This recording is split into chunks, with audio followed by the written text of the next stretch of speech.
The WOW signal. Did we hear aliens in 1977? It's a quiet summer night on August 15, 1977, in the rural heart of Ohio. The Big Ear radio telescope at Ohio State University hums softly, its massive dish pointed toward the stars, scanning the cosmos for signs of intelligent life as part of the search for extraterrestrial intelligence, or SETI. The telescope's computer churns through data, printing out endless rows of numbers and letters on a continuous sheet of paper, a monotonous task that has yielded nothing remarkable for years. But at 11:16 p.m., something extraordinary happens. A signal bursts through the static, a narrowband emission at 1,420 megahertz, the frequency of hydrogen lasting exactly 72 seconds. It's 30 times stronger than the background noise, a cosmic scream in an otherwise silent universe. The signal, later dubbed the WOW signal for reasons we'll uncover, is unlike anything ever recorded, its intensity spiking in a perfect bell curve as the telescope's beam sweeps across the sky. No one is there to witness it in real time. The telescope operates autonomously, logging the data for later review. But this moment, frozen in time, will become one of the most tantalizing mysteries in the search for extraterrestrial life, a riddle that has haunted scientists and dreamers for nearly 5 decades. Scene 2. The discovery and the man behind the WOW. Days later, astronomer Jerry Ehman, a volunteer researcher at Ohio State, sits at his desk, sifting through the reams of printouts from the Big Ear's latest observations. Ehman, a meticulous and reserved man in his late 30s, has been part of SETI for years, driven by a quiet curiosity about the universe and a belief that we might not be alone. His colleagues describe him as a skeptic with a dreamer's heart, a man who loves the rigor of science but can't help wondering what lies beyond the stars. As he scans the data, his eyes catch a sequence that makes his heart race: 6EQWJ5. It's a code representing the signal's intensity, peaking at U, an unprecedented strength, before fading back down. Ehman grabs a red pen, circles the sequence, and scribbles a single word in the margin: WOW. This spontaneous exclamation will give the signal its name and cement Ehman's place in history. But for Ehman, this discovery is both a triumph and a burden. He knows the scientific community will demand proof, and he has none. The signal came from the constellation Sagittarius, near the Chisagitari star group, but it never repeats, despite weeks of follow-up observations. Ehman's initial excitement turns to frustration as he faces a stark reality. Without repetition, the signal cannot be verified as extraterrestrial per SETI's stringent standards. He confides in his colleague John Krauss, the Big Ear's director, who shares his intrigue but warns him of the skepticism they'll face.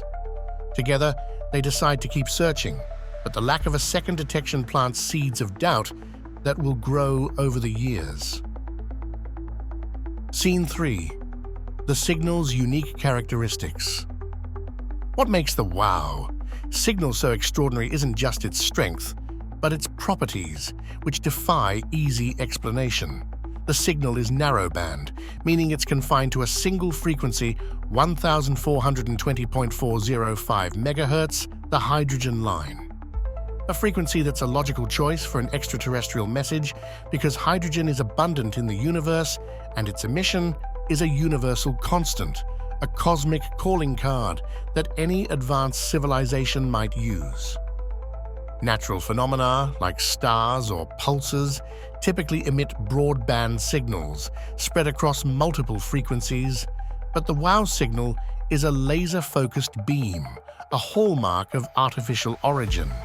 Its 72-second duration matches the exact time it takes for the Big Ear's beam to sweep across a point in the sky, suggesting the source was fixed relative to the stars, not a passing terrestrial interference like a satellite. Ehman and his team rule out human-made sources. No spacecraft, planes, or ground transmissions were recorded in that frequency, which is protected for astronomical research. The signal's profile is a perfect Gaussian curve, a mathematical elegance that feels almost too deliberate, as if someone or something wanted to be heard. But without a repeat, the scientific community remains divided. Is this the first evidence of alien intelligence or a cosmic fluke we've misunderstood? Scene 4. The search for answers and the skeptic's challenge. Ehman and Krauss dedicate months to scouring the skies, pointing the big ear back at Sagittarius, hoping for another signal, but the cosmos remains silent. The lack of repetition becomes a scientific albatross. SETI protocols demand multiple detections to confirm an extraterrestrial origin, a rule born from caution after decades of false positives. Ehman faces mounting skepticism from the broader scientific community, with some dismissing the signal as a glitch or terrestrial interference. At a conference in 1978, Ehman presents his findings, only to be met with tough questions. Could it be a reflection of an Earth signal off space debris, a secret military test? Ehman counters each theory with data. The frequency is too specific, the signal too strong, but without a repeat, his arguments fall flat. Behind the scenes, Ehman grapples with self-doubt, wondering if he's chasing a ghost. Krauss, ever the optimist, encourages him to keep searching, but even he admits the odds are slim. Meanwhile, the WOW signal captures the public's imagination, fueled by media reports and sci-fi references, becoming a cultural touchstone for the search for alien life. Ehman, uncomfortable with the spotlight, retreats into his work, determined to find answers, even as he fears he may never get them. Scene 5. Theories and speculation, natural or artificial. Over the decades, scientists propose a slew of theories to explain the WOW signal, each more intriguing than the last, but none definitive. Some suggest it could be a natural phenomenon, like a hydrogen cloud emitting a rare, intense burst, but hydrogen emissions are typically broadband, not narrowband, making this unlikely. In 2016, astronomer Antonio Paris proposes a compelling idea. The signal might have come from comets 266P/Christensen and P2008Y2, which were near the signal's origin point in 1977, their hydrogen clouds potentially emitting at 1,420 megahertz. Ehman initially finds the theory plausible, but later research debunks it. The comet's positions don't align perfectly, and their emissions wouldn't match the signal's strength or narrowness.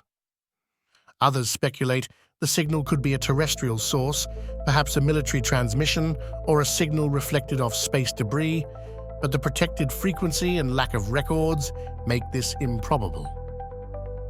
The most tantalizing theory remains the one Ehman can't prove: an intentional transmission from an extraterrestrial civilization, a beacon sent across the stars to say, "We are here." The hydrogen line frequency supports this idea.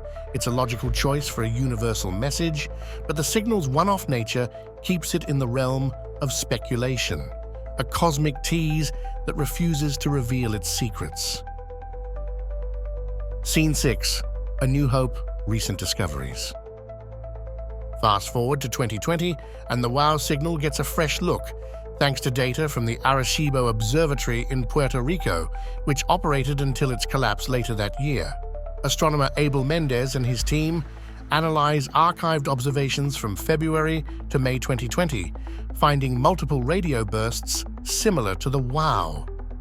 Signal narrowband at 1,420 megahertz, and from the same region of space. Mendez proposes a groundbreaking theory. The signal might be a natural maser, a laser-like emission from a hydrogen cloud energized by a powerful source like a magnetar flare. This astrophysical anarchy, as some call it, could explain the signal's intensity and rarity, but it also raises new questions. If true, how many other SETI signals are false positives? Mendes's findings, published in 2024 on Arxiv, are still under review, but they offer a plausible natural explanation, one that Ehman, now in his 80s, finds intriguing yet bittersweet.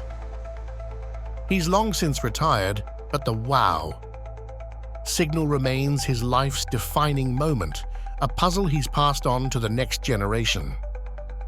Mendes, a planetary astrobiologist with a passion for habitability, sees the discovery as a double-edged sword. It may solve the mystery, but it also challenges the dream of alien contact, forcing SETI to refine its methods. Scene 7, the cultural legacy and Ehman's reflection. The wow signal isn't just a scientific enigma, it's a cultural phenomenon referenced in countless sci-fi movies, TV shows, and books, from The X-Files to Contact. It's become SETI's greatest myth, a symbol of humanity's longing to connect with the cosmos, to be known beyond our pale blue dot. For Ehman, the signal's fame is a mixed blessing.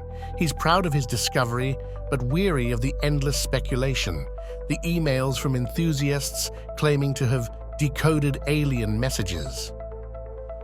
In a rare 2025 interview, Ehman reflects on his journey, his voice tinged with both wonder and resignation. "I still believe it could be extraterrestrial," he says, "but science demands more than belief. It demands evidence, and we don't have it." He admits the Massa theory is compelling, but part of him holds on to the hope that somewhere out there, someone sent that signal on purpose. The wow signal has shaped SETI's future, pushing researchers to develop better tools like large-scale array observatories and advanced signal processing to avoid missing the next wow.